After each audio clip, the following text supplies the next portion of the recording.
Line का issue था I think, but I think now we are back. So आप लोगों को मेरी आवाज आ रही है? थोड़ा सा वेट कर लिया करें, 1-2 minute.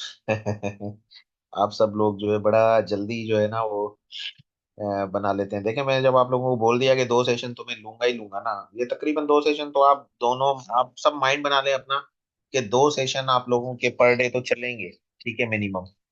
Okay. Okay, so now just come to the point again. I am sharing my screen to you. ठीक है। ठीक है, तो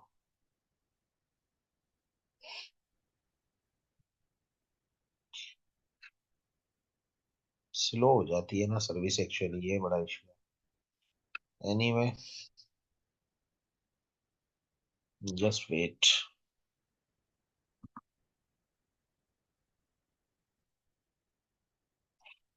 तो अब हम इस वक्त डिस्कस कर रहे हैं पेशेंट कार्डियोजेनिक शॉक के अंदर। ठीक है, कार्डियोजेनिक शॉक भी लिंक है आपके जो है वो हार्ट फेलियर से।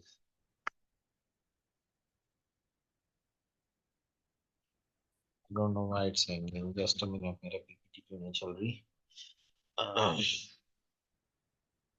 यस। सो कॉमन क्या है left ventricular failure due to extensive acute MI according to shock trial registry. ठीक है, ये ट्रायल है जिसकी वजह से काजेज ऑफ कार्डियोजेनिक शॉक, क्या क्या कार्डियोजेनिक शॉक के कॉजेज है ना। ठीक है, एक्यूट सिवियर एमआर है, टेम्पोरार्ड रप्चर पेशेंट। एक्चुअली देखें, लेफ्ट वेंट्रिकुलर फेलियर या हार्ट फेलियर पेशेंट या मोस्टली जो कार्डियोजेनिक शॉक में पेशेंट जाते हैं, हम लोगों ने तो हम लोग रूटीन में देखते हैं अपने कार्डियक इमरजेंसी में कि जो पेशेंट एमआई के साथ प्रेजेंट होते हैं, complication they patient actually go into cardiogenic shock. ठीक है, जनरल काजलिटी फैक्टर क्या है? एक्यूट एमआई, ये देखें आगे आप। एक्यूट एमआई मोस्ट कॉमन जो हो जाता है वो आपका can lead to cardiogenic shock. Patient MI हुआ, पेशेंट को जो है वो पल्मोनरी एडिमा भी है, पेशेंट जो है वो आपका हार्ट फेलियर की तरफ भी गया है, and ultimately patient lead to cardiogenic shock. ठीक है, तो लार्ज इन्फेक्शन, स्मॉलर इन्फेक्शन जो भी हो कैन लीड टू इन्फेक्शन। ये कॉजेज हैं। मैकेनिकल कॉम्प्लिकेशन, देखें मैकेनिकल कॉम्प्लिकेशंस जो भी हम पढ़ते हैं, ये acute mitral regurgitation cause by papillary muscle rupture. हमने तो एको में एको करते हैं, तो मैंने तो हमने देखा है अपनी अपनी ट्रेनिंग के दौरान भी हम लोगों ने कार्डियो के केसेस देखे हैं कि भाई एक्यूट एमआर कैसे प्रेजेंट होता है और पेपिलरी मसल रप्चर किस तरीके से होता है। ठीक है, तो पेपिलरी मसल्स भी रप्चर हो जाते हैं। वेंट्रिकुलर सेप्टल डिफेक्ट की मैकेनिकल, ये VSR, VSD, VSR ventricular septal rupture, septum भी रप्चर हो सकती है, फ्री वॉल रप्चर।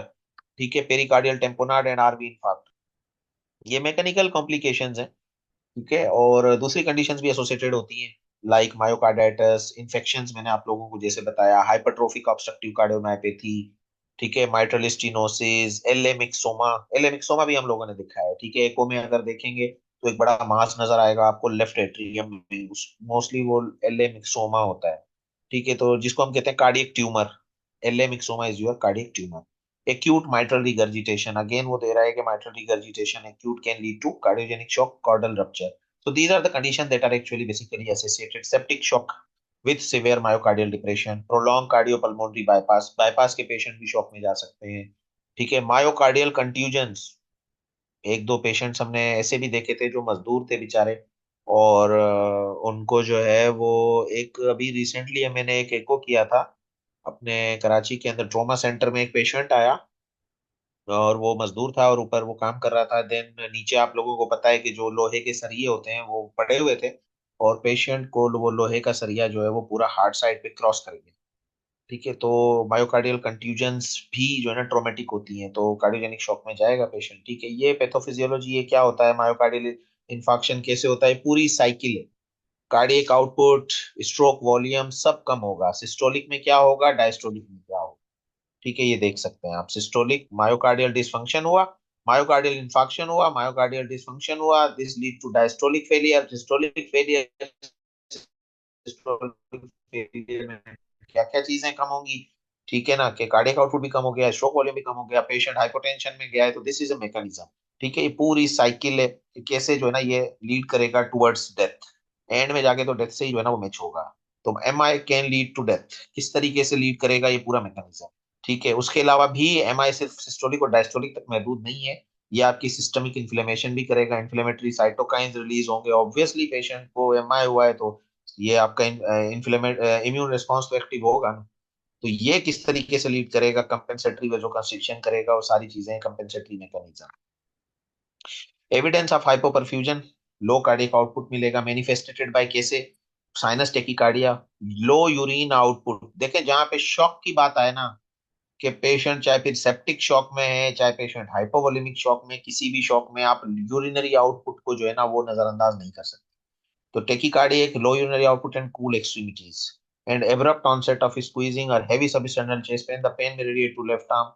ठीक है, तो ये इन्होंने बहरहाल, द चेस्ट पेन में be a typical, the location be epigastric और नेक इन द आर्म और the jaw, the pain quality में बी बर्निंग शार्प और स्टेबिंग। ये वही चीजें जो मैंने आप लोगों को कल पढ़ा दी थी। ठीक है। अच्छा, हिस्ट्री अगेन इंपॉर्टेंट है, history of previous cardiac disease आप लोगों को मिलेगी, यूज ऑफ कोकेन। एक्चुअली ये वही काजेज हैं और वही सिम्टम्स हैं जो एमआई में मैंने आप लोगों को बताया। देखा जाए तो डायफोरोसिस होगी, एक्सर्शनल डिस्निया होगा, प्री सिनकपी सिनकपी पेल्पिटेशन के साथ पेशेंट आएगा, जनरलाइज एंजाइटी मिलेगी। ये सारी चीजें आप लोगों को हिस्ट्री कलेक्शन में इंपॉर्टेंट है। फिजिकल एग्जामिनेशन में क्या मिलेगा, ए साइनोटिक मिलेगी, कूल स्किन, मोटल्ड एक्सट्रीमिटीज मिल सकती हैं। ठीक है, लेकिन ये नॉन स्पेसिफिक होती है। अब एमआई या कार्डियोजेनिक शॉक के पेशेंट में आपको जो इंपॉर्टेंट है वो यूरिनरी आउटपुट है, कोल्ड पेरिफेरीज है।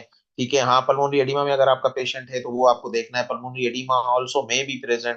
Third fourth heart sound S3 और S4 आप लोगों ने सुना होगा, हार्ट फेलियर के पेशेंट में, शॉक के पेशेंट्स में प्रेजेंट होता है। द पल्स प्रेशर में भी लो, साइंस ऑफ हाइपोपरफ्यूजन मिलेंगे। हाइपोपरफ्यूजन के साइंस जहां जहां जिन टिश्यूज में भी हाइपोपरफ्यूजन होगी, क्योंकि शॉक की स्टेटस है, तो obviously Altered mental status and decrease urinary output, again same mechanism. तो चाहे फिर कार्डियोजेनिक हो या न्यूरोजेनिक, मैकेनिज्म सबके सिमिलर होते हैं। आप देख सकते हैं साइन ऑफ हाइपोपरफ्यूजन वही होंगे, altered mental status, decrease urinary output, systolic murmur मिलेगी, पैराडॉक्सिकल थ्रिल है। ठीक है, तो लेबोरेटरी में कैसे डायग्नोस करेंगे भाई, आरएफटी रीनल फंक्शन टेस्ट कराएंगे, एलएफटी कराएंगे, सीरम इलेक्ट्रोलाइट्स हैं, to function of vital organ, CBC. Basic labs तो आप लोगों को करानी ही करानी है। कार्डियक एंजाइम्स तो आप लोग कराएंगे कि भाई ये एमआई की वजह से तो नहीं है पेशेंट शॉक में, एमआई हुआ है नहीं हुआ वो एक्सक्लूड करना है आप लोगों को। कार्डियक एंजाइम मैंने आप लोगों को बता दिए, सीकेएमबी हम कराते हैं, क्यों, क्रिएटिनिन काइनेज जो है वो 10 आवर्स में एलिवेट हो जाता है। ट्रोपोनिन लेवल्स कराएंगे, मायोग्लोबिन लेवल्स कराएंगे। ये सारे वही कार्डियक एंजाइम्स है जो मैं आप लोगों को पढ़ा। ठीक है, एलडीएच, तो एलडीएच भी हम कराते हैं। ठीक है, लेकिन ये नॉन स्पेसिफिक है, ये याद रहे, ये स्पेसिफिक नहीं है। बीएनपी भी जो है ना, ये इंडिकेटर है हार्ट फेलियर का, मगर स्पेसिफिक नहीं है कार्डियक के लिए। ये और कंडीशंस में भी बढ़ेगा, एलडीएच भी आपको और कंडीशंस में बढ़ा हुआ मिलेगा। ठीक है, तो बहरहाल ये सपोर्टिंग रोल है इनका। इमेजिंग में क्या कराएंगे, echocardiography. Echocardiography most important test है, helps to determine mechanical causes of shock such as acute ventricular septal defect. कोई भी जो मैकेनिकल कॉम्प्लिकेशन होती है, like VSR, ventricular septal rupture है, या फ्री वॉल रप्चर है, या पेरिकार्डियल टेम्पोनाड है, पेशेंट का जो है वो रप्चर होगा या मैकेनिकल कॉम्प्लिकेशन होगी, तो पेशेंट के दिल में पानी भर जाना, पेरिकार्डियल टेम्पोनाड कहते हैं उसको। ठीक है, तो पानी क्या भरेगा, पानी तो नहीं होगा ना, ब्लड। ठीक है ना, ब्लड के लें आप। ठीक है, तो रप्चर हो गया तो ब्लड जो है वो जो तो can lead to pericardial tamponade and papillary muscle rupture, causing acute MR भी कर सकता है, मैटरल रिगर्जिटेशन। चेस्ट एक्सरे में क्या मिलेगा आपको, exclude other causes of chest pain, tension, pneumothorax. और कॉजेज ऑफ चेस्ट पेन जो दूसरा है, मैंने आप लोगों को कल भी बताया कि निमोथोरेक्स, नीमोमीडिया स्टीनम, या जो और कॉजेज हैं चेस्ट पेन के, वो एक्सक्लूड कर लेंगे आप लोग चेस्ट एक्सरे में। ठीक है, एलवीएफ के साइंस आपको मिल सकते हैं। ठीक है, लेफ्ट वेंट्रिकुलर फेलियर या हार्ट फेलियर के पेशेंट में आप लोगों को क्या साइंस मिलेंगे चेस्ट एक्सरे में, pulmonary vascular redistribution, interstitial pulmonary oedema मिल सकता है, लार्ज हाइलाइट नोट्स हैं, presence of Kerley B lines. Kerley B line अगर आप लोगों को मिलती है चेस्ट एक्सरे में, तो फिर आप कहेंगे पेशेंट पल्मोनरी एडिमा में है। ये स्पेसिफिक है pulmonary oedema exam point of view से। Cardiomegaly and bilateral pleural effusion मिल सकती है। ठीक है, फिर क्या करेंगे, अल्ट्रासाउंड फ्लूइड गाइडेड मैनेजमेंट, क्योंकि पेशेंट जो है वो हमारे पास कार्डियक टेम्पोनाट के साथ है, तो हम क्या करेंगे, उसका ब्लड ड्रेन करेंगे हार्ट से। ठीक है, जिसको हम पेरिकार्डियोसेंटेसिस कहते हैं। तो अल्ट्रासाउंड गाइडेड या एको गाइडेड हम करते हैं। कोरोनरी आर्टरी एंजियोग्राफी भी कर सकते हैं। ये सारे वही है कि अब जब एमआई बेसिक है क्या, एक्यूट एमआई ही जो है वही चल रहा है, देखा जाए तो वो वही लीड कर सकता है सारी चीजें। ठीक है, दूसरे भी कॉजेज हैं। मैनेजमेंट कैसे करेंगे आप लोग, अगर पेशेंट एक शॉक में है तो एबीजी करेंगे। एविडेंस मिल गया अगर आप लोगों को चेस्ट एक्सरे पे, S3 भी मिल रहा है, S4 भी मिल रहा है, फिजिकल एग्जामिनेशन पे, तो डोपामीन इन्फ्यूजन स्टार्ट करनी है आप लोगों को। ठीक है, बीपी लेस देन 90 mg है, तो क्या करेंगे, IABP देख रहे हैं आप, इंट्रा एओर्टिक बैलून पंप, और एड नॉर एड्रिनलिन इन्फ्यूजन। बहरहाल आइनोट्रोपिक सपोर्ट पे रखते हैं कार्डियोजेनिक पेशेंट्स में हम, ठीक है। डोपामीन डोबिटामीन हम रखते हैं। आप सिंपली ये याद रखें कि डोपामीन और डोबिटामीन आइनोट्रोप्स मैंने आप लोगों को पढ़ाए हैं। क्यों? क्योंकि सिस्टोलिक ब्लड प्रेशर इसमें 80 या 90 से कम होता है, तो हमें सिस्टोलिक ब्लड प्रेशर जो है वो 90 या उससे ऊपर रखना है। तो उसकी मेंटेनेंस के लिए हम लेवोफिड नाम से आती है, नॉरएपिनेफ्रिन या एपिनेफ्रिन या डोपामीन या डोबिटामीन, ये सारे आइनोट्रोप्स हम लोग चलाते हैं। फ्लूइड चैलेंज इसमें जो है वो हम दे सकते हैं, लेकिन देखें बहुत कॉशियसली देना होता है। 15 मिनट्स में देना होता है। अगर इंप्रूव नहीं हो रहा, पल्मोनरी कैपिलरी वेज प्रेशर, अब ये आप थोड़ी ना ले सकते हैं। पल्मोनरी कैपिलरी वेज प्रेशर आप लोग ये इन्वेजिव इन्वेजिव कैथ लैब में लेते हैं, ठीक है ना। तो ये आप नहीं ले सकते। तो ये सिर्फ थियोरेटिकली आप लोग देख लें, ठीक ठीक है। डोपामीन इन्फ्यूजन कैसे चलेगी, और आईएबीपी जो है वो एक बड़ी मशीन है। और इंट्रा एओर्टिक बैलून पंपिंग, जिन लोगों ने कार्डियो में काम किया होगा, केथले में काम किया होगा, उनको पता है कि ये एक मशीन है बड़ी। और इसका जो है वो बैलून पंप है, उसमें हार्ट को पंपिंग करने के लिए सपोर्ट में हम लोग डाल देते हैं। पेशेंट आईएबीपी पे, फिर कार्डियोजेनिक शॉक के पेशेंट्स होते हैं जिनको एमआई होता है, उनमें आईएबीपी हम लगा देते हैं। बेरालाइनोट्रोपिक एजेंट्स क्या करेंगे देखें, वो कोरोनरी ब्लड फ्लो को बढ़ाएंगे। डोपामीन डोपामीन क्या करेगा, किस डोज में देना है, 1 to 5 माइक्रोग्राम पर केजी पर मिनट आईवी, इंक्रीज करेगा urinary output and renal blood flow. मैंने आप लोगों को बताया कि डोपामीन और ये डोबिटामीन क्या है, ये रीनल वेसोडाइलेटर्स भी हैं। मीडियम डोज में 5 to 15 है, एंड हाई डोज में एज पर पेशेंट नीड आप लोगों को डोज बढ़ाना है ना, डोपामीन का कितना डोज देना है, ठीक है। पेशेंट को प्रेशर्स मेंटेन करना है, और स्लोली आप लोग बढ़ाएंगे, उसके हार्ट रेट देखेंगे, कार्डियक कॉन्ट्रेक्टिलिटी देखेंगे, सब चीजें देखनी है, फिर आप लोगों को डोज बढ़ाना है। डोबिटामीन डोबिटामीन ये अगेन सेम आइनोट्रोप्स पे ही है हम। डोपामीन है, डोबिटामीन है, ठीक है ना। Stronger beta effects than alpha effects, ठीक है। तो ये produces systemic vasodilation, increases the inotropic state. Dose क्या देंगे, 2 to 20 माइक्रोग्राम आईवी। 40 माइक्रोग्राम से ज्यादा आप लोगों को नहीं जाना है डोबिटामीन में। हायर डोजेस क्या कर सकती हैं, हायर डोजेस डोबिटामीन की हार्ट रेट बढ़ा देंगी, और अगर हार्ट रेट बढ़ गया तो आप लोगों को पता है कि मायोकार्डियल इस्कीमिया बढ़ जाएगी। लेवोफिड नॉर एपिनेफ्रीन बड़ी फेमस ड्रग है। लेवोफिड नॉर चला दें, लेवोफिड चला दें, ठीक है ना। तो लेवोफिड नॉर एपिनेफ्रीन है, और ये भी वेसोडाइलेटर है। इनिशियल 8 to 12 माइक्रोग्राम डोजेज अगर आप देखेंगे, या 8 to 12 microgram per minute IV infusion, titrate to effect, maintenance 2 to 4। इस पे हम इंफ्यूजन पंप में चला देते हैं मेंटेनेंस डोज पे ना। भाई एक्चुअल ये है कि कार्डियोजेनिक शॉक के पेशेंट है, पेशेंट को आपको मायोकार्डियल कंट्रैक्टिलिटी भी इंप्रूव करनी है, पेशेंट का यूरिनरी आउटपुट भी आप लोगों को इंप्रूव करना है, तो फिर उसके अंदर ये आइनोट्रोप्स तो आप लोगों को स्टार्ट करने ही हैं, ठीक है ना, कार्डियोजेनिक पेशेंट्स के अंदर। तो वो फिर हम dose according to patient need, patient का यूरिनरी आउटपुट के हिसाब से, पेशेंट के रेस्पॉन्स के हिसाब से मैप हम जो है मोर देन 65 रखते हैं। तो जब तक वो हमें हमारे टारगेट्स अचीव नहीं हो जाते हैं, हम ऑब्वियसली सपोर्ट को जो है वो एज पर नीड उसके डोज को एडजस्ट करते रहेंगे। मिलरीनोन मैंने आप लोगों को बताया, phosphodiesterase PDE three inhibitor in cardiac and vascular tissue with positive inotrope and vasodilator effect है। मिलरीनोन बहुत अच्छी ड्रग है। जो लोग सीसीयू या आईसीयू में काम करते हैं, उन लोगों ने देखा होगा मिलरीनोन हम लोग देते हैं, लेकिन प्रैक्टिकल पॉइंट बता दूं, मिलरीनोन हम तब देते हैं पेशेंट को जब पेशेंट लेवोफिड, नॉरएपिनेफ्रिन, डोपामीन, डोबिटामीन, सारी आइनोट्रोप्स पे पेशेंट हमें इतना अच्छा रिस्पांस नहीं दे रहा होता, बीपी मेंटेन नहीं कर रहा होता, ठीक है, पेशेंट शॉक से बाहर नहीं आ रहा होता, तो मिलरीनोन भी हम देते हैं। इनेमरीनोन, ठीक है, ये इनेमरीनोन जो है वो ये भी पीडी इनहिबिटर ही है, ठीक है ना। सिंपली याद कर लें कि मिलरीनोन या इनेमरीनोन जो है ये दोनों सिमिलर इन एक्शन है, दोनों के डोजेस मैंने आप लोगों के लिए डाल दिए हैं। मिलरीनोन तो बहुत कॉमन दे रहे होते हैं सीसीयू में हम, ठीक है ना। उसके अलावा नाइट्रोग्लाइसरीन आईवी, ये भी हम दे सकते हैं, मगर प्रेशस बड़ा इंपॉर्टेंट है, ठीक है ना। और देख सकते हैं कि सारी की सारी वेजोडाइलेशन करती हैं। तो बहरहाल आईवी नाइट्रोग्लाइसरीन भी दी जा सकती है। और पेशेंट अगर अनरेस्पॉन्सिव है तो सबलिंगुअल, सबसे पहले तो आपने एनजीसिड दी है ना। एनजीसिड का यूजेस मैंने आप लोगों को बताया, पल्मोनरी एडिमा में भी यूज होती है एनजीसिड। एनजीसिड चेस्ट पेन में या एक्यूट कोरोनरी सिंड्रोम में भी यूज होती है, और पेशेंट हाइपरटेंशन में भी यूज हो सकती है एनजीसिड। तो नाइट्रो, अब पेशेंट अगर आपका जो है वो टॉलरेट ही नहीं कर रहा है, फर्ज करें सबलिंगुअल नाइट्रोग्लाइसरीन या एनजीसिड की टेबलेट 5 माइक्रोग्राम पर मिनट पे ही, तो पेशेंट हाइपोटेंसिव हो रहा है, तो आप जाहिर बात है नाइट्रोग्लाइसरीन आईवी तो नहीं देंगे ना, ठीक है। ये पेशेंट को प्रेशियस करने के बाद की बात है। क्यों देते हैं फ्रूसामाइड, फ्रूसामाइड अगेन इंपॉर्टेंट है, ठीक है। हार्ट फेलियर के पेशेंट्स जो कि शॉक में लीड कर जाते हैं, उनको सपोर्ट भी चल रही होती है, और उनको देखेंगे आप लोग तो उनको हम डायूरेसिस भी दे रहे होते हैं, क्योंकि फ्लूइड ओवरलोड से हमें बचाना है पेशेंट को। कार्डियोजेनिक शॉक में पेशेंट ज्यादातर आपको वही मिलेंगे जो पेशेंट हार्ट फेलियर के साथ हैं, वही जाते हैं कॉम्प्लिकेशन में। पहले तो हार्ट फेल होगा तो कार्डियोजेनिक शॉक में जाएंगे ना। ठीक है, ये आइनोट्रोप और वेसोप्रेसर्स हैं फॉर कार्डियोजेनिक शॉक। ठीक है, और ये पूरी मैंने इसके अंदर पूरी लिस्ट डाल दी है। डोपामिन किस डोज में चलेगा, डोपामिन का क्या इफेक्ट है बीपी के ऊपर, हार्ट रेट के ऊपर, कार्डियक आउटपुट के ऊपर, ठीक है ना, और सिस्टमिक वेस्कुलर रेसिस्टेंस के ऊपर क्या चीज करेंगे। मिलरिनोन क्या करेगी, पीडी इनहिबिटर है, मैकेनिज्म क्या है, ये टेबल है बहुत अच्छी। ठीक है, इसमें समराइज है सारी चीजें जो अभी मैं डिटेल में आप लोगों को पढ़ा रहा था। पल्मोनरी एडिमा पे हम लोग आ जाते हैं जल्दी से। पल्मोनरी एडिमा भी इसी के साथ लिंक है।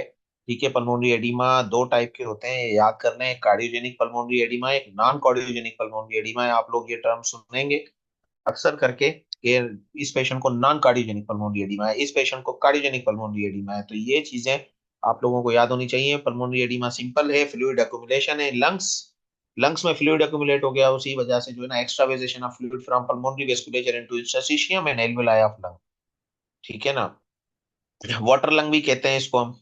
Pulmonary oedema is also called lung water और लंग पल्मोनरी कंजेशन। सिंपल याद कर लें, फेफड़ों में पानी भर गया ड्यू टू हार्ट फेलियर, तो वो देखते हैं। कार्डियोजेनिक कॉजेज देखें, pulmonary edema is a complication of MI, heart attack, mitral and aortic valve disease, cardiomyopathy or other disorder, cardiac dysfunction। तो cardia, bradycardia, hypertensive crisis, patient का pressure इतने ज्यादा हो गए कि पेशेंट जो है ना हार्ट जो है उसको कोप नहीं कर रहा उस प्रेशर को, और पेशेंट जो और क्या कर रहा है वो पानी को या ब्लड को पीछे उठाकर फेंक रहा है आपके लंग्स में।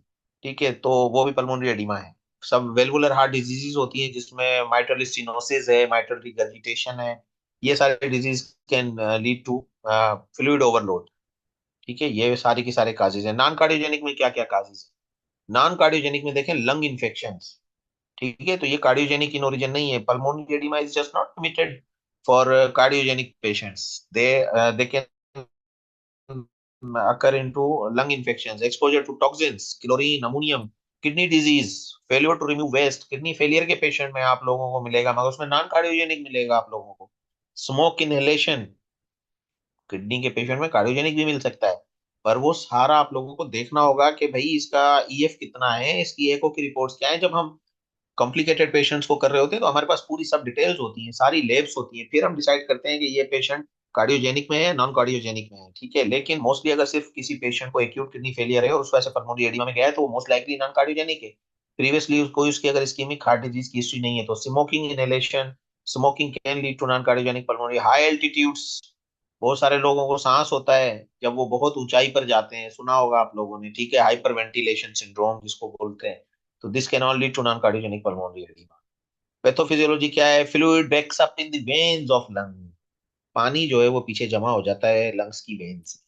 Increase pressure in these veins forces fluid out of the vein and into the air spaces, alveoli में जाकर जो है वो पुश आउट हो जाता है। This interfere exchange of oxygen carbon dioxide, alveoli आप लोगों को पता है। अभी बहुत ही बेसिक है ना, ये देखा जाए तो बेसिक और बहुत ही इजी वे स्लाइड है कि भाई एल्वोलाई के अंदर जाके जो है वो वेन से पानी फ्लूइड आउट जा रहा है, क्योंकि एल्वोलाई में आपको पता है देयर इज एक्सचेंज। तो this is lead to pulmonary oedema. Extreme shortness of breath, severe difficulty in breathing, क्या सिम्टम्स होंगी, एयर हंगर और ड्राउनिंग, पेशेंट आपको बोलेगा मुझे ऐसा लग रहा है जैसे मैं डूब रहा हूँ। ठीक है, इस तरीके की बताएगा, या मुझे सांस नहीं आ रहा, या खिड़की दरवाजे खोलो, इवन सब कुछ वेंटिलेटेड होगा, एसी चल रहा होगा, but patient is just not going to feel comfortable. ठीक है, ग्रंटिंग साउंड्स होंगी। ठीक है,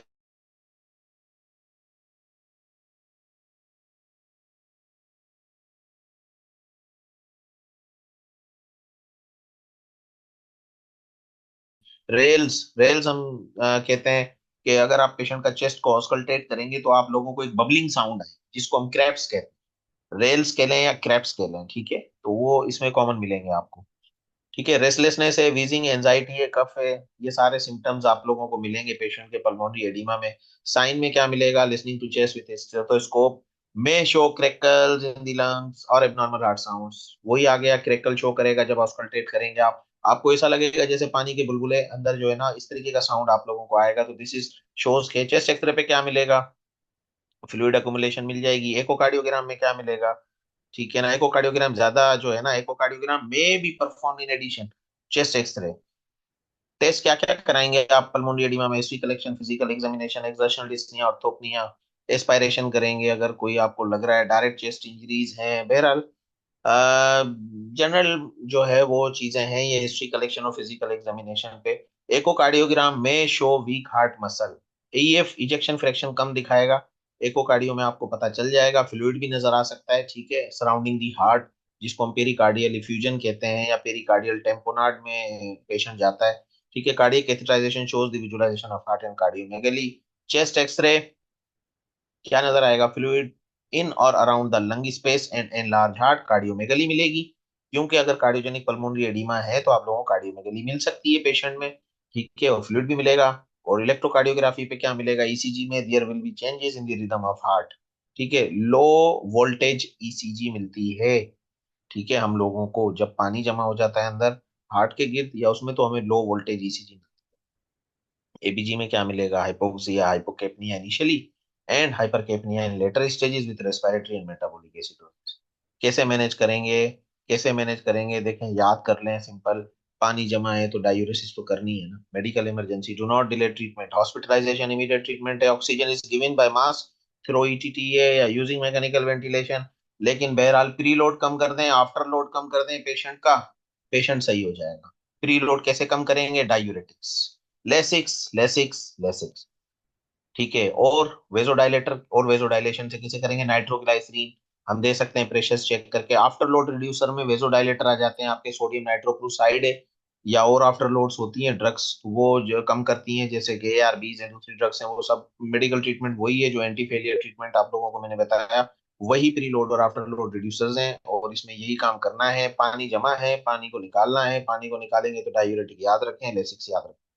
ठीक है, मॉर्फिन है, मॉर्फिन भी हम देते हैं क्योंकि पेन और एंजाइटी को कम करती है, एंटी हाइपरटेंसिव। अगर पेशेंट है ब्लड प्रेशर उसका बढ़े हुए हैं बहुत ज्यादा, समझ लें 160 के प्रेशर्स आ गए पेशेंट के पल्मोनरी एडिमा में, तो आपको डेफिनेटली प्रेशर्स कम करना है, तो पेशेंट आपका पल्मोनरी एडिमा से बाहर आ जाएगा। हाइपरटेंसिव हार्ट फेलियर के पेशेंट हमारे पास आते हैं बहुत सारे इमरजेंसी में, जिनका हार्ट का कोई इशू नहीं होता, due to hypertensive patient pulmonary oedema में जाते हैं। ठीक है, जिनका इजेक्शन फ्रैक्शन भी सही होता है, सब चीजें होती है, लेकिन उनके pressures 200 180 non compliant to medication होते हैं। Treating high altitude pulmonary oedema को कैसे ट्रीट करेंगे, जो लोग हाइपर वेंटिलेशन सिंड्रोम या हाई एल्टीट्यूड पे जाते हैं या ठीक है ना, if patient are travelling to high altitude and experience mild symptoms of have descending and few 600 to 900 will relieve symptoms। ठीक है, ऑक्सीजन एडमिनिस्ट्रेशन रिक्वायर्ड है ऐसे पेशेंट के लिए भी। Assess the general condition of patient, remove aetiological factor, instruct the patient to take more fruits and vegetables, instruct to do regular exercise. ठीक है, instruct to take treatment for lung infection, अगर कोई underline काज मिल रहा है तो उसको आप treat कर लें। ठीक है, while travelling to high altitude instruct the patient to take proper rest in between. ठीक है ना, अगर हाई एल्टीट्यूड पे लोग जा रहे हैं तो आप उनको कहेंगे भाई आप एकदम ना चढ़ें इतनी ऊंचाई पर, आप स्लोली जो है वो रेस्ट कर कर कर ऊपर जो है वो ट्रेवल करें, तो उसमें गैप काफी कवर हो जाएगा। अब हाइपरटेंशन पे आ जाते हैं, जो कि मोस्ट इंपॉर्टेंट और प्रैक्टिकल टॉपिक है आप लोगों के लिए भी। ठीक है, जल्दी से हम इसको खत्म कर लेते हैं कि हाइपरटेंशन एंड हाइपरटेंसिव इमरजेंसीज क्या होती हैं। Uncontrolled hypertension is defined as systolic blood pressure more than 140। देखें पुरानी डेफिनेशन है ये, यही डेफिनेशन चल रही है अभी तक, जनरल डेफिनेशन यही है कि 140 और 90, 140 और 90, जिसका भी ब्लड प्रेशर है उसको आप क्या कहेंगे। आइसोलेटेड सिस्टोलिक भी होता है और आइसोलेटेड डायस्टोलिक भी होता है। आइसोलेटेड सिस्टोलिक आप कब कहेंगे, कि मोर देन 140 हो, डायस्टोलिक एंड लेस देन 90 हो। और आइसोलेटेड डायस्टोलिक हाइपरटेंशन कब कहेंगे, जब systolic blood pressure less than 140 हो मगर डायस्टोलिक आपका 90 हो। आजकल आप देखेंगे तो बहुत सारे पेशेंट्स का सिस्टोलिक और डायस्टोलिक अलग अलग मिलता है। ठीक है, जरूरी नहीं है कि 140 और 90 मिले, कहीं पे आपको 140 भी मिलेगा, कहीं आपको ऊपर वाला 140 से कम मिल रहा है, लेकिन उसका जो नीचे वाला ब्लड प्रेशर होता है वो 90 से ज्यादा मिलता है। तो ये आइसोलेटेड टाइप्स भी मैंने इसमें डाल दिए हैं। Defined as systolic blood pressure more than 140 and BP more than, तो जनरली डेफिनेशन तो आप 140 और 90 की लेंगे। ठीक है, क्लासिफिकेशन देखें बहुत सारी डेफिनेशंस आई हैं, हाइपरटेंशन पे बहुत काम हुआ है, ये मैं आप लोगों को बता दूं, JNC 7 JNC 8 भी आ गई है। ज्वाइंट नेशनल कमेटी कहते हैं इसको, JNC एक ये वर्ल्ड ऑर्गेनाइजेशन है जो कि हाइपरटेंशन को स्टडी करती है। ठीक है, फॉर एडल्ट एज 18 ईयर्स या उससे ऊपर। इसने अपनी JNC-7 की क्लासिफिकेशन क्या है कि नॉर्मल आप कहेंगे 120, डायस्टोलिक लोअर देन। अब तो 2025 की गाइडलाइन आ गई है, वो मैं आप लोगों को अभी इसमें मैंने एक चार्ट शामिल किया है, वो मैं आप लोगों को बता देता हूँ। लेकिन JNC-7 भी आप लोगों को पता होनी चाहिए, और चाहे JNC-7 हो या 8 हो, या जो है वो 2025 की अमेरिकन हार्ट एसोसिएशन की गाइडलाइन हो, वो मैं अभी आप लोगों से शेयर करूंगा। बेसिक डेफिनेशन घुमा फिरा के है यही। फिर आप उसको चाहे प्री हाइपरटेंशन कह दें, चाहे आप उसको एलिवेटेड ब्लड प्रेशर कह दें, तो ये लोग जो भी गाइडलाइंस आ रही है ना, ऑलमोस्ट मकसद सबका यही है। अब आजकल जनरल गाइडलाइन यही है 2025 की, कि सिस्टोलिक आपको 120 से कम रखना है और डायस्टोलिक आपको 80 से कम रखना है। 2025 में भी यही है। जितना अच्छा इसमें लिख रहे हैं कि जितना लो उतना बेटर। अब जो गाइडलाइन आई है उसमें ये कि 110 हो तो और बेटर। ठीक है, नीचे का अगर आपका 70 आ रहा है तो दैट्स और अच्छा है, तो इसको लो रखना है। अब 120 और 80 भी जो है वो एक्सेप्टेबल नहीं है, मतलब जो नई गाइडलाइन है उसमें भी यही है कि लोअर देन इवन 120 और 80 है। बट ये डिपेंड करता है पेशेंट का बॉडी सरफेस एरिया कितना है। पेशेंट अगर एक ह्यूज है, ऑब्वियसली एज फैक्टर है, डिफरेंट फैक्टर्स हैं, उसकी डाइट क्या है, बहुत सारे फैक्टर्स इन्वॉल्व है। लेकिन बहरहाल गाइडलाइंस तो जनरली उन लोगों ने बना दी। प्री हाइपरटेंशन JNC-7 में हम कहते थे 120 से 139, डायस्टोलिक 80 से 89 तक प्री हाइपरटेंशन। स्टेज 1 जो है वो 140 टू 159, और 80 90 टू 99 तक स्टेज 1 हो गया। स्टेज 2 में आपका क्या है, सिस्टोलिक 160, 160 से ऊपर होगा, डायस्टोलिक आपका 100 गया, तो स्टेज 2 आपका ये हो गया JNC-7।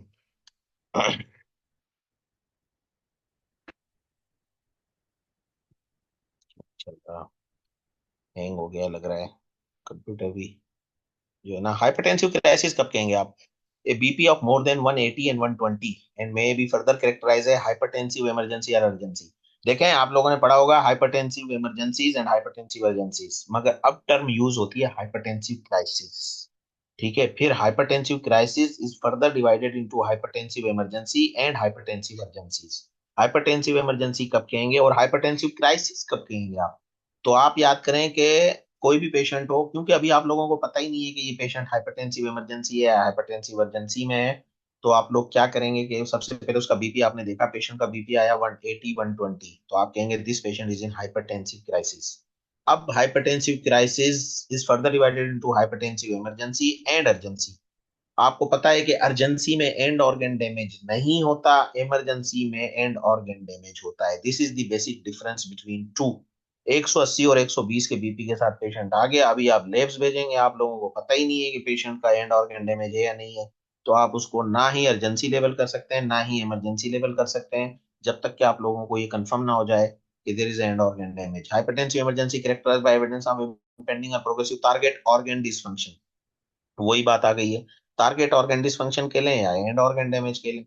ठीक है, पेशेंट अगर एमआई के साथ आ गया एसबीपी के साथ, तो ये एंड ऑर्गन डैमेज हो गया। पेशेंट का अगर क्रेटिनिन रेज हो गया, पेशेंट आपका एक्यूट किडनी फेलियर में चला गया, तो ये एंड ऑर्गन डैमेज हो गया। ठीक है, पेशेंट की अगर ब्लाइंडनेस हो गई, पेशेंट की आईज चली गई इस बीपी के साथ, तो ये एंड ऑर्गन डैमेज हो गया। तो this can be converted into hypertensive emergency. Hypertensive emergencies are दो situation without progressive target organ dysfunction. सिर्फ बीपी बढ़ा, बीपी आपने कंट्रोल कर लिया, ब्लड प्रेशर के साथ आया, पेशेंट को कोई सिम्टम्स नहीं थे, ठीक है, या लाइट से सिम्टम्स थे, हेडेक हो गया, इस तरीके के सिम्टम्स थे, पेशेंट को आपने जो है वो बीपी मैनेज कर लिया, तो this comes under the heading of hypertensive emergency. ठीक है, hypertensive most common hypertensive emergency is rapid unexplained rise in BP in a patient with chronic essential hypertension. ठीक है, most patient who develop hypertensive emergency have a history of इनएडिक्वेट hypertensive treatment. Hypertensive emergency में mostly patient वही जाते हैं जो non compliant to medication होते हैं, जो दवाई टाइम पे नहीं लेते, या जो कहते हैं कि नहीं डॉक्टर साहब हमारा बीपी बढ़ता है, हम गोली ले लेते हैं, सही हो जाता है, उसके बाद छोड़ देते हैं। और पेशेंट जो है ना वो सॉल्ट इंटेक कम कर रहा है ना लाइफ स्टाइल कम अपना चेंज कर रहा है, तो वो डेफिनेटली ऐसे पेशेंट इमरजेंसी के साथ प्रेजेंट करते हैं। The BP should be aggressively lowered. ये बड़ा इंपॉर्टेंट पॉइंट है। ठीक है, हम लोग जो गलती करते हैं ना इमरजेंसीज में, वो गलती हम यही करते हैं कि पेशेंट के बीपी को कम करो, ठीक है, और बीपी को हम चेक कर रहे होते हैं। तो आपके लिए एक इंपॉर्टेंट है कि देखें क्या करना है। BP should be aggressively lowered within the minutes to an hour by no more than, सिर्फ 25% कम करना होता है हमें। पेशेंट आपके पास चाहे भले 200 के ब्लड प्रेशर के साथ आ जाए, आपको एक्यूट रिडक्शन नहीं करनी। क्यों नहीं करनी, इसका साइड इफेक्ट क्या है? And then lower to 160 to 100 to 110 within the next 2 से 6 घंटे, स्लोली कम करना है एकदम। ब्लड प्रेशर कम नहीं करना है। क्यों? क्योंकि acute and organ damage in hypertensive emergency. अच्छा, एक्यूट ऑर्गन डैमेज कब कहते हैं हम? वो इसमें आ गया वही चीजें, कार्डियोवेस्कुलर है, रेटाइनल है, रीनल है, न्यूरोलॉजिकल है, जो मैंने आप लोगों को मिसाल दी। ठीक है ना? अच्छा, क्यों उसमें? क्योंकि sudden hypotensive kidney injury, acute kidney failure के चांसेस होते हैं अगर आप रैपिडली बीपी कम कर देंगे पेशेंट का तो। ठीक है, न्यूरोलॉजिकल में क्या क्या है? हाइपरटेंसिव एनकेफेलोपैथी है, इंट्राक्रैनियल हेमोरेज है, कार्डियोवास्कुलर में ये आ गए आपकी सारी एग्जांपल्स हैं। कार्डियोवास्कुलर में एमआई इन्फार्क्शन है, हार्ट फेलियर है, एक्यूट किडनी फेलियर है। रिस्क फैक्टर्स वही हैं हाइपरटेंशन के जो risk factors ischaemic heart disease के हैं, जो मैंने कल आप लोगों को पढ़ाए थे। ठीक है, वही है ऑलमोस्ट। ठीक है, आप देख सकते हैं मॉडिफाइबल है, नॉन मॉडिफाइबल है, ये हम लोग पढ़ पढ़ के रट चुके हैं। आप लोगों ने भी रटा हुआ होगा। पैथोफिजियोलॉजी क्या है ब्लड प्रेशर की? बीपी बहुत सारे फैक्टर से डिटरमाइंड होता है। ठीक है ना? Excess dietary salt intake and adrenergic tone. Pathophysiology क्या है? Cardiac heart rate into stroke volume lead to cardiac output. Cardiac output and into peripheral resistance is equal to blood pressure. ये formula है blood pressure का। ठीक है, और ये system पूरा दिया हुआ है कि क्या हमारी पैथोफिजियोलॉजी है, रास सिस्टम कैसे एक्टिव होता है, कैसे किडनी पर एक्ट करता है। ठीक है, और कैसे हमारा सोडियम वाटर रिटेंशन होती है। रास सिस्टम ये पूरा, रेनिन एंजियोटेंसिन अल्डोस्टेरोन सिस्टम जो मैंने आप लोगों को बताया किस तरीके से एक्ट करता है, कौन कौन से रिसेप्टर्स को एक्टिव करता है। AT1 AT2 ARBs जो मोस्टली ड्रग्स होती हैं जो हम दे रहे होते हैं एंजियोटेंसिन रिसेप्टर ब्लॉकर, वो इन्हीं इसी पाथवे को ब्लॉक करती हैं, AT1 AT2। ठीक है, इसीलिए हम ब्लड प्रेशर में एंटी हाइपरटेंसिव मेडिसिन के तौर पे दे रहे होते हैं। उसके बाद इसको हम साइलेंट किलर भी कहते हैं, आप लोगों को पता है। ठीक है ना? Frequently asymptomatic until target organ dysfunction. ठीक है, symptoms of in secondary to target organ dysfunction है, मोस्टली ये साइलेंट किलर है क्योंकि इसकी कोई स्पेसिफिक सिम्टम्स नहीं होती ब्लड प्रेशर की। कुछ लोग आपके पास आएंगे चक्कर के साथ, हेडेक के साथ, या जो है वो डॉक्टर साहब बस थोड़ा अजीब तबीयत लग रही है, इस तरीके की सिम्टम्स देंगे, वेग सिम्टम्स देना जिसको कहते हैं। ठीक है, अनटिल और अनलेस कोई एंड ऑर्गन डैमेज ना हो। ठीक है, कॉम्प्लिकेशंस क्या क्या हो सकती हैं? हाइपरटेंसिव हार्ट डिजीज मैंने आपको बताया, कोरोनरी आर्टरी अटैक हो सकता है पेशेंट को, सेरिब्रल स्ट्रोक हो सकता है पेशेंट को, पेरिफेरल वेस्कुलर डिजीज के साथ प्रेजेंट कर सकता है, रेटाइनल डैमेज आंखों की blindness, retinal disease, eye disease, ophthalmological complications हो सकती हैं। ऑफिस बीपी में कैसे कैसे मैनेजर करना है। दो तीन स्लाइड्स रह गई मेरा ख्याल है, इसको ऐसा करते हैं कि अब कल, क्योंकि टॉपिक भी इंपॉर्टेंट है, तो इसको कल जो है दो तीन स्लाइड्स हम यहाँ से शुरू कर लेंगे। और कल हम इसको फिर थोड़ा सा डिटेल में आप लोगों को प्रैक्टिकल है, क्योंकि मैं चाह रहा हूँ कि आप लोगों को थोड़ा सा प्रैक्टिकल बताऊं इसका, कि कैसे बीपी मेजर करते हैं, क्या करते हैं, कौन सा डोज है आगे भी। तो दो तीन स्लाइड से यहाँ से स्टार्ट करके फिर नेक्स्ट टॉपिक हम स्टार्ट कर देंगे। आप लोगों का क्या ख्याल है? क्या कहते हैं आप लोग?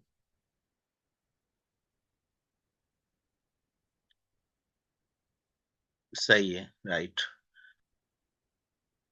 यहीं से हम स्टार्ट करेंगे कि ऑफिस में बीपी मेजर हम कैसे करेंगे और हमें क्या पैरामीटर्स लेने चाहिए। तो यहाँ से दो तीन स्लाइड है क्योंकि इंपॉर्टेंट है, प्रैक्टिकल है आप लोगों के लिए। प्रैक्टिकली कैसे हम पेशेंट्स देखते हैं, पेशेंट को कैसे गाइड करना है, लाइफ स्टाइल मॉडिफिकेशन कैसे करनी है, तो ये दो तीन स्लाइड्स हैं।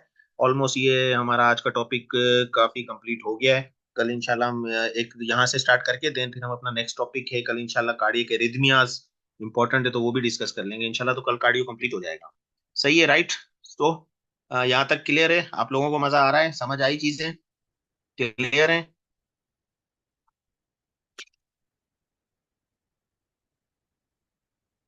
Good, that's good.